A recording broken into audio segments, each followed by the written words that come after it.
काठमाडौँ जिल्ला पार्टीद्वारा आयोजित आजको यस कार्यकर्ता भेला तथा प्रशिक्षण कार्यक्रमका आदरणीय सभानायक कमरेड, मञ्चमा आसीन पार्टीका महासचिव र अन्य वरिष्ठ नेता कमरेडहरू र आजको यस कार्यक्रममा उपस्थित सम्पूर्ण कमरेडहरूमा सर्वप्रथम क्रान्तिकारी अभिवादन।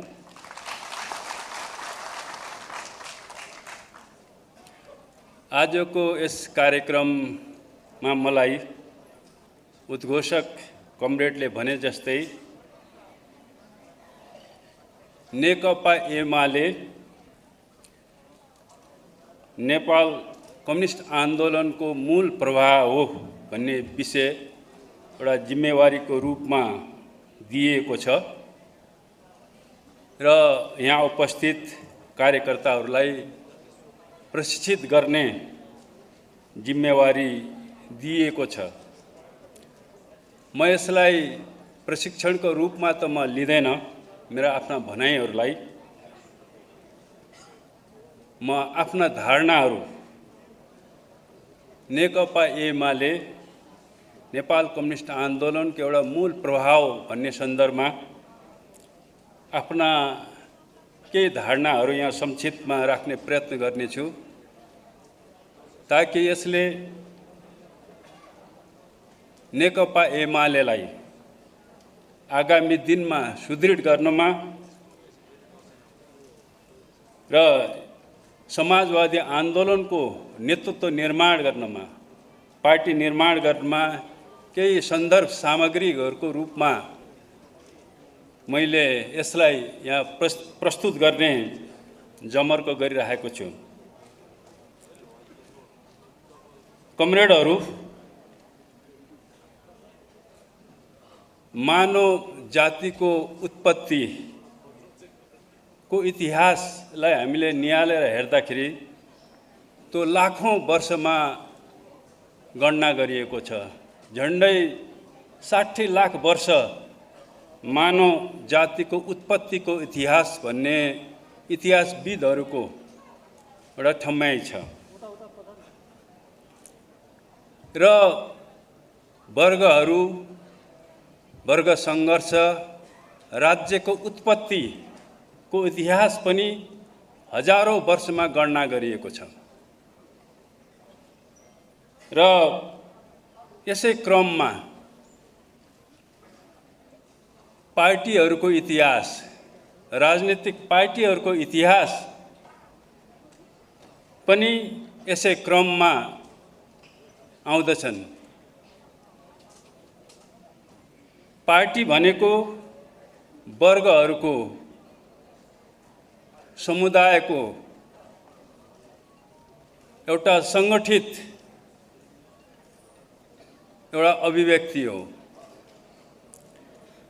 त्यसकारणले कम्युनिस्ट पार्टी, पुँजीवादी पार्टीहरूको जन्मको इतिहास धेरै लामो छैन। पुँजीवादको उत्पत्तिसँगै श्रमिकहरूको पार्टी, सर्वहाराको पार्टीको पनि उत्पत्ति भयो, पुँजीपति वर्गको पार्टीको पनि उत्पत्ति भयो र मार्क्सले आफ्नो सिद्धान्त प्रतिपादन गर्दाखेरि, कम्युनिस्ट घोषणापत्र लेख्दाखेरि उनले आदिम युगदेखि यताको सम्पूर्ण इतिहास वर्ग सङ्घर्षको इतिहास हो। समाज वर्गमा विभाजित भएको छ र निरन्तर रूपमा समाजमा वर्ग सङ्घर्ष चलिरहेको छ र समाजको रूपान्तरण, समाजको प्रगति वर्ग सङ्घर्षकै एउटा अभिव्यक्तिको रूपमा चाहिँ आउँछ र यो वर्ग सङ्घर्षको अनिवार्य परिणति यो या त्यो वर्गहरूको अधिनायकत्वमा गएर टुङ्गिन्छ भने मार्क्सवादले संश्लेषण गरेको छ र त्यो वर्ग अधिनायकत्वले त्यही वर्गको प्रगति समृद्धिमा भूमिका खेल्छ र यही सिद्धान्तलाई हामी मार्क्सवाद भन्छौँ। र यो कुरालाई मार्क्सवादको यो सिद्धान्तलाई समाज विकासको यो सिद्धान्त र इतिहासलाई हेर्दाखेरि नेपाली समाज नेपालको आजको यो आधुनिक नेपाल वर्तमान नेपाल यो एकीकृत नेपालको उत्पत्तिको इतिहास धेरै लामो छैन। झन्डै 250 वर्षको यसको इतिहास छ। पृथ्वीनारायण शाहको नेतृत्वमा नेपालको एकीकरण यो आधुनिक नेपालको निर्माण भयो र आज हामी यो आधुनिक नेपालमा छौँ र यो आधुनिक नेपालको इतिहासको अध्ययन गर्दाखेरि यहाँ पार्टीहरूको यहाँको इतिहासको पनि अध्ययन गर्दाखेरि पुँजीपति वर्गको पार्टी सर्वहारा वर्गको श्रमजीवीको पार्टीको इतिहास हामी निहालेर हेर्दाखेरि हामी यहाँ देख्छौँ यसको इतिहास पनि धेरै लामो छैन।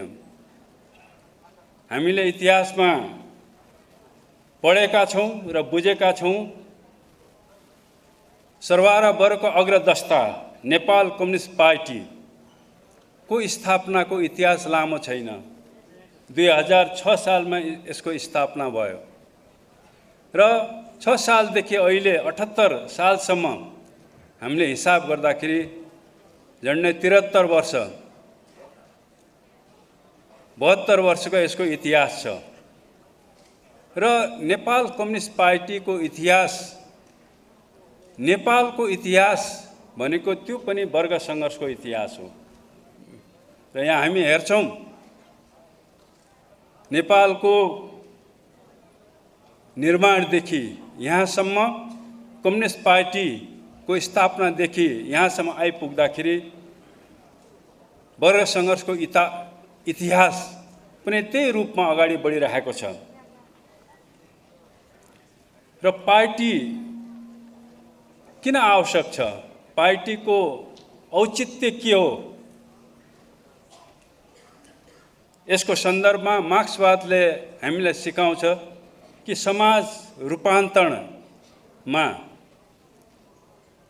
सामाजिक क्रान्तिमा पार्टी एउटा क्रान्तिकारी साधन हो, एउटा नेतृत्व हो र यो बिना सामाजिक क्रान्ति सम्भव छैन, सामाजिक रूपान्तरण सम्भव छैन। त्यो हिसाबले वर्गहरूले आफूलाई राजनीतिक पार्टीको रूपमा उनीहरूले सङ्गठित गरे। पार्टी भनेको यो या तो वर्गको विचार, त्यसको लाइन, कार्यदिशा र नेतृत्वको केन्द्रीकृत अभिव्यक्ति हो। आज नेपालमा नेकपा एमाले भन्ने पार्टी हाम्रो पार्टीको निष्कर्ष अनुसार यो नेपालका श्रमजीवी जनताको, नेपालको सर्वहारा वर्गको अग्रदष्टा हो। यसको एउटा राजनीतिक प्रतिनिधि हो, यसको एउटा सङ्गठित अभिव्यक्ति हो। त्यो वर्गको विचार, कार्यदिशा र नेतृत्वको एउटा केन्द्रीकृत अभिव्यक्तिको हो भन्ने रूपमा हाम्रो पार्टीले संश्लेषण गरेको छ र कम्युनिस्टहरूले जहिले पनि पार्टीलाई यस रूपमा नै बुझेका हुन्छन् र मार्क्सवादले यही कुरा हामीलाई सिकाउँछ। कमरेडहरू, हामीले नेपालमा कम्युनिस्ट आन्दोलनको इतिहास, यसको उत्पत्तिदेखि यहाँसम्म आउँदाखेरि विभिन्न चरणहरू पार गर्दै यहाँसम्म आएको छ। नेकपा एमाले भर्खरै सम्पन्न हाम्रो केन्द्रीय समितिको निष्कर्ष के हो भने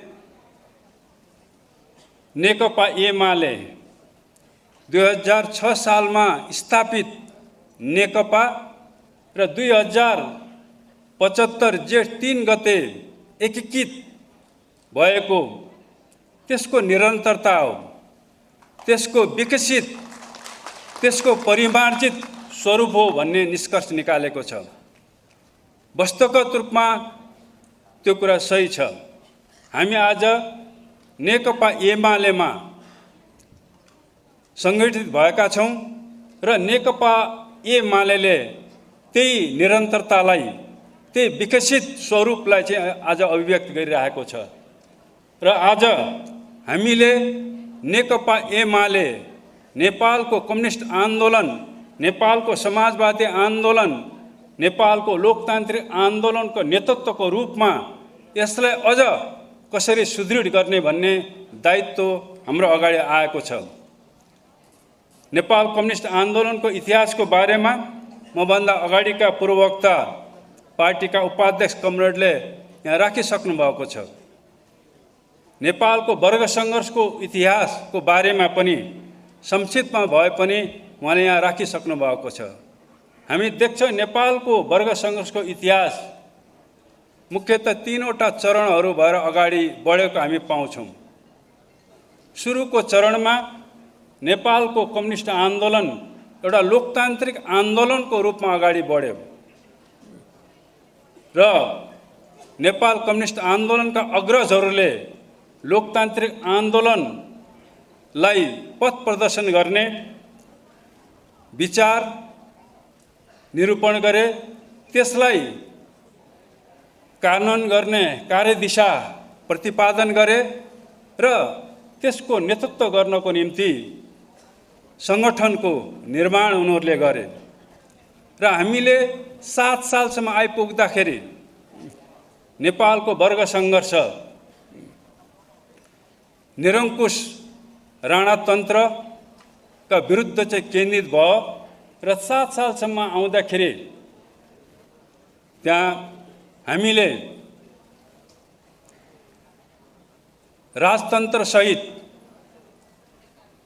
संसदीय लोकतान्त्रिक एउटा बहुदलीय चाहिँ व्यवस्थाको स्थापना भयो 7 सालमा आउँदाखेरि र राणाको निरङ्कुश तन्त्रको अन्त्य गरियो र 15 सालमा एउटा आम निर्वाचन भयो र त्यो प्रतिस्पर्धामा नेपालको पुँजीपति वर्ग हाबी रह्यो।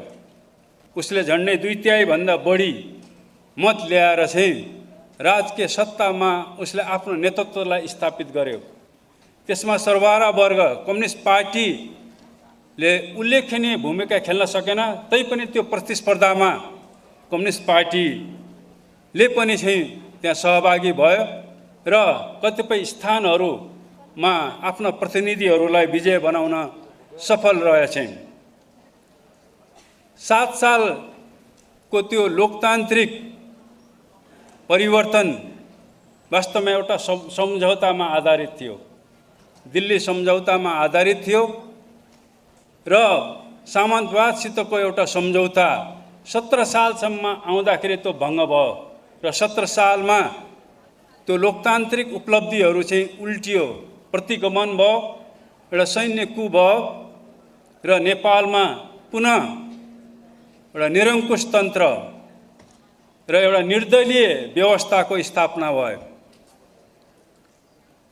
र कम्युनिस्ट आन्दोलन ठिक यही बिन्दुदेखि हामीले 10 साल, 14 साल र 19 सालसम्म आउँदाखेरि कम्युनिस्ट आन्दोलनभित्र दक्षिणपन्थी प्रवृत्तिहरू देखा परे। त्यो बिचमा चाहिँ सङ्घर्षहरू भयो। एक थरी चाहिँ निरङ्कुश तन्त्रको अगाडि आत्मसमर्पण गर्ने र अर्को चाहिँ त्यसको विरुद्ध सङ्घर्ष गर्ने, दुई धारा, दुई प्रवृत्तिहरूको बिचमा पार्टीभित्र अन्तरसङ्घर्ष चल्यो र त्यो अन्तरसङ्घर्ष 2019 पछि त्यो विभाजनको हदसम्म चाहिँ त्यो पुग्यो र कम्युनिस्ट आन्दोलनको विघटनको प्रक्रियाको सुरुवात भयो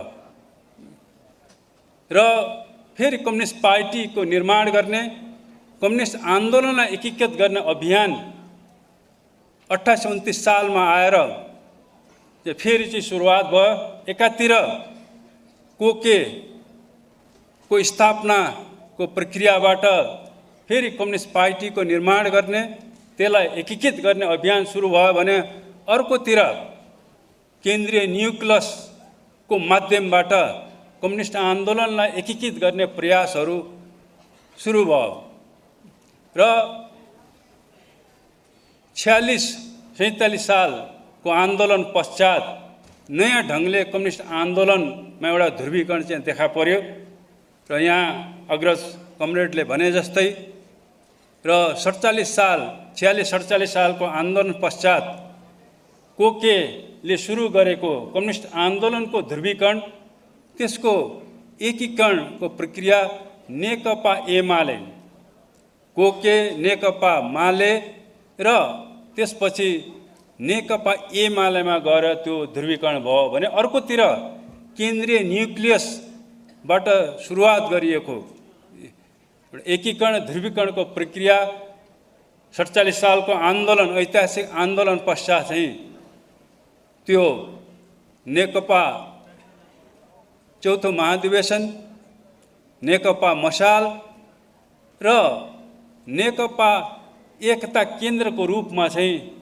त्यो ध्रुवीकरण भएको हामी पाउँछौँ। यसरी कम्युनिस्ट आन्दोलनको एकीकरण त्यसको ध्रुवीकरण र कम्युनिस्ट आन्दोलनभित्रको अन्तरसङ्घर्ष एउटा नयाँ रूपमा चाहिँ 47 सालसम्म आइपुग्दाखेरि चाहिँ एउटा ध्रुवीकरण भएको छ। यो ध्रुवीकरण केवल साङ्गठनिक ध्रुवीकरण मात्रै नभएर त्यो एउटा विचारको पनि ध्रुवीकरण हो र त्यहाँसम्म आउँदाखेरि 46-47 सालको आन्दोलनसम्म आउँदाखेरि लोकतान्त्रिक आन्दोलन एउटा सफलतामा पुगेको छ। 46-47 सालको आन्दोलन पश्चात पुनः नेपालमा संवैधानिक राजतन्त्र सहितको संसदीय व्यवस्था बहुदलीय व्यवस्थाको स्थापना भएको हामी पाउँछौँ। त्यहाँ गएर लोकतान्त्रिक आन्दोलन समापन भएको छ र त्यो बिन्दुदेखि उता हामी देख्छौँ एउटा गणतान्त्रिक आन्दोलन सुरु भएको छ। ठिक यही बिन्दुमा 46-47 सालको आन्दोलन पश्चात कमरेड मदन भण्डारीले चाहिँ नेपालको जनवादी क्रान्तिलाई अगाडि बढाउने एउटा गणतान्त्रिक एउटा व्यवस्थाको स्थापना गर्ने एउटा नयाँ उहाँले कार्यक्रम अगाडि प्रस्तुत गर्नुभएको छ, जसलाई हामी अहिले जबचको रूपमा चाहिँ एउटा सिद्धान्तको रूपमा हामीले त्यसलाई बुझ्छौँ।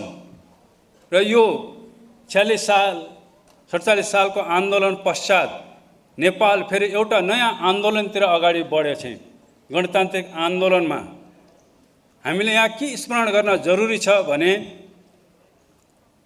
मदन आश्रितको हत्या 50 सालमा किन भयो, एउटा दुर्घटनाको रूपमा है मदन आश्रितको चाहिँ हत्या गरिएछ। त्यसको पछाडि राजनीतिक कारणहरू छ। तपाईले इतिहासलाई खोतेले हेर्दाखेरि कमरेड मदन भण्डारीले जुन राजनीतिक कार्यक्रम जुन विचार उहाँले अगाडि सार्नुभयो त्यो राजतन्त्रको विरुद्धमा थियो, त्यो गणतन्त्रको पक्षमा थियो। त्यो विचार साम्राज्यवाद विस्तारवादको विरुद्धमा थियो, त्यो राष्ट्रवादको पक्षमा थियो।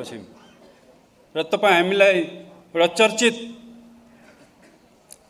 भाषण कमरेड मदन भण्डारीको हामीलाई अझै पनि स्मरण हुन्छ कि राजाले आफ्नो सिरपेज फुकालेर चाहिँ एउटा राजनीतिक प्रतिस्पर्धामा आउँछ भन्ने एउटा चर्चित उहाँको भाषण छ। त्यसकारणले हामीले 46 सालको आन्दोलन पश्चात नेपालको कम्युनिस्ट आन्दोलन, नेपालको लोकतान्त्रिक आन्दोलन एउटा गणतान्त्रिक आन्दोलनको रूपमा अगाडि बढ्छ। एकातिर एमालेले गणतान्त्रिक आन्दोलनलाई एक ढङ्गले अगाडि बढायो भने अर्कोतिर एकता केन्द्र नेकपा एकता केन्द्र जो केन्द्रीय न्युक्लियसको एउटा केन्द्रीकरण थियो त्यसले अर्को ढङ्गले चाहिँ गणतान्त्रिक आन्दोलनलाई अगाडि बढाएछ। र हामी 62-63 सालसम्म आउँदाखेरि हामी के पाउँछौँ भन्दाखेरि गणतान्त्रिक आन्दोलन एउटा सफलता र विजयमा टुङ्गिएको छ। 62-63 को चाहिँ ऐतिहासिक जनआन्दोलन ले देशको राजतन्त्रको अन्त्य गरेको छ र नेपालमा बहुदलीय गणतान्त्रिक व्यवस्थाको स्थापना भयो र यसरी नेपालको कम्युनिस्ट आन्दोलन नेपाल कम्युनिस्ट पार्टीको नेतृत्वमा र गणतान्त्रिक आन्दोलनको सफलतासम्म पुग्यो र त्यसपछि नेपालको गणतान्त्रिक आन्दोलनले त्यो समाजवादी क्रान्तिको चरणमा प्रवेश गर्यो। समाजवादको चाहिँ आन्दोलनको रूपमा त अगाडि बढ्यो र हामीले देख्यौँ 62-63 देखि यता समाजवादको निर्माण गर्ने समाजवादी राज्यको स्थापना गर्ने सङ्घर्ष फेरि त्यो बिन्दुदेखि भएको हामी पाउँछौँ।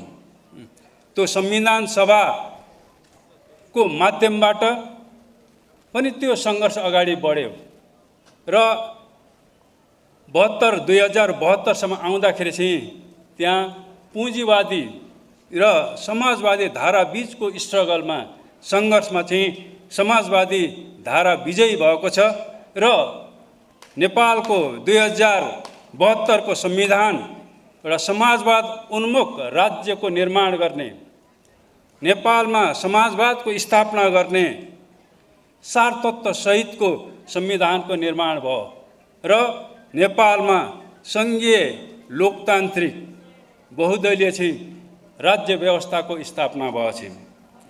त कमरेडहरू, मैले यो इतिहास नेकपा एमालेको इतिहास भनेको त्यो नेपालको वर्ग सङ्घर्षको इतिहास हो, नेपाली क्रान्तिको राजनीतिक आन्दोलनको इतिहास हो र यसले विभिन्न चरणहरू पार गर्दै यहाँसम्म आइपुगेको छ र हामीले 2075सम्म आइपुग्दाखेरि समाजवादी आन्दोलनलाई नेतृत्व गर्नको निम्ति र समाजवादको स्थापना गर्नको निम्ति राजकीय सत्तामा नेतृत्व स्थापित गर्न जरुरी छ र त्यसरी मात्रै हामीले समाजवादको निर्माण गर्न सक्छौँ।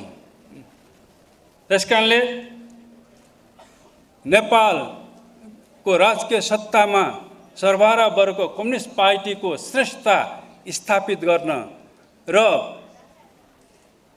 सत्ताद्वारा चाहिँ नेपालमा समाजवादको आधार निर्माण गर्ने समाजवादी आन्दोलनलाई अगाडि बढाउने चाहिँ प्रक्रिया सुरु भएको छ र हामीले देख्यौँ 75 जेठ 3 पछि फेरि पार्टीभित्र समाजवादको आन्दोलनलाई अगाडि बढाउने वा यथास्थितिमा नै राख्ने भन्ने सङ्घर्ष चाहिँ सुरु भयो र हामीले देख्यौँ यो 3 वर्षको अवधिमा झन्डै 3 वर्षको अवधिमा पार्टीभित्रको चाहिँ सङ्घर्षमा 2 लाइनको सङ्घर्षमा चाहिँ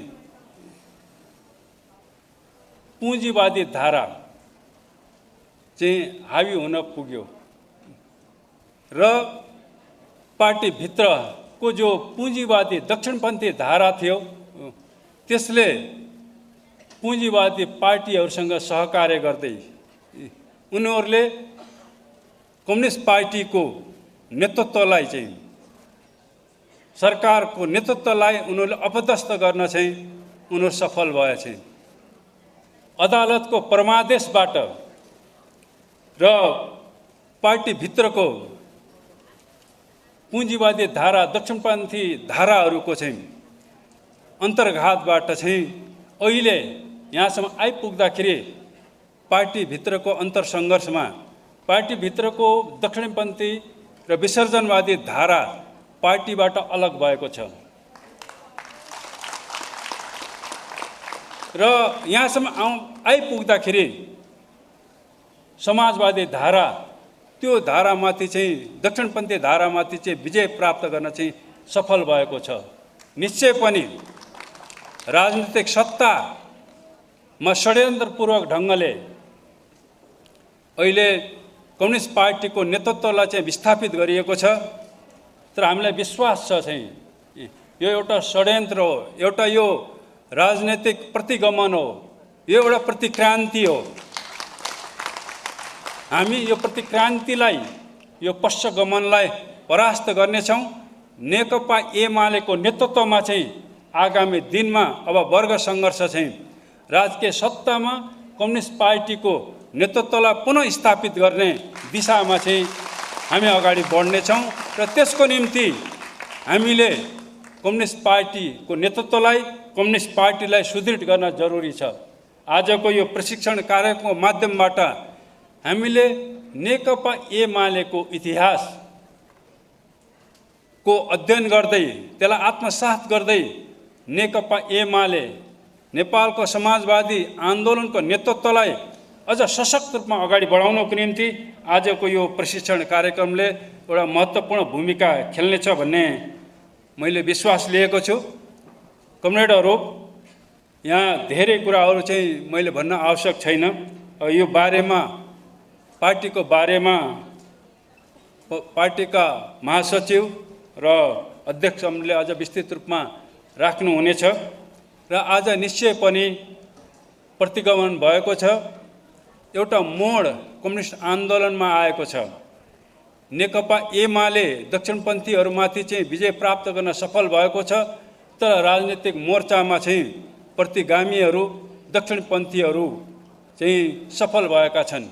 त्यसकारण यो एउटा अस्थायी प्रक्रिया हो र उनीहरूको यो अवस्था धेरै दिन टिक्नेवाला छैन। पक्कै पनि आगामी दिनमा हामीले समाजवादी आन्दोलनलाई, समाजवादी धारालाई अझ विकसित गर्दै र दक्षिणपन्थीहरूको विरुद्ध एकातिर हामीले वैचारिक र राजनीतिक सङ्घर्षलाई तीव्र पार्दै पुँजीपन्थीहरू र पुँजीवादी धाराहरूको विरुद्ध चाहिँ सङ्घर्षलाई सदनबाट सडकबाट अगाडि बढाउँदै पक्कै पनि हामीले चाहिँ राजकीय सत्तामा पुनः नेकपा एमालेको चाहिँ नेतृत्व स्थापित गर्न हामी सफल हुनेछौँ भन्ने मैले विश्वास लिएको छु। त कमरेडहरू, आज नेकपा एमाले नेपालको कम्युनिस्ट आन्दोलनको मात्र होइन, यो नेपालको लोकतान्त्रिक आन्दोलन, नेपालको समाजवादी आन्दोलन र नेपालको राष्ट्रिय स्वाधीनता आन्दोलनको मूल प्रवाह हो। यो समाजवादी धारा हो, यो क्रान्तिकारी धारा हो र यो विश्व कम्युनिस्ट आन्दोलनको एउटा अभिन्न अङ्ग पनि हो। त्यसकारण हाम्रो जिम्मेवारीहरूलाई हामी नेकपा एमालेको एउटा सदस्यको हैसियतले हाम्रा जिम्मेवारीहरूलाई त्यो उचाइमा हामीले आत्मसात गर्न जरुरी छ, त्यो गम्भीरताका साथ आत्मसात गर्न जरुरी छ र नेपालको समाजवादी आन्दोलनलाई अगाडि बढाउनको निम्ति पार्टीका सबै कमरेडहरूले आफ्नो ठाउँबाट चाहिँ अगाडि बढ्न जरुरी छ, सङ्घर्ष गर्न जरुरी छ। र अन्तिममा म फेरि पनि के यहाँ आग्रह गर्न चाहन्छु भने पक्कै पनि आउने चाहिँ सङ्घर्षमा फेरि कम्युनिस्ट पार्टी नेकपा एमाले वर्ग सङ्घर्षको मोर्चामा विजयी बन्नेछ। फेरि हामी स्थानीय सत्ता होस् वा प्रदेशको होस् वा केन्द्रको राजकीय सत्तामा नेपाल कम्युनिस्ट पार्टीको नेतृत्व स्थापित गर्न हामी सफल हुनेछौँ भन्ने चाहिँ यो विश्वाससहित म आफ्नो कुरा यहीँ टुङ्ग्याउँछु। धन्यवाद।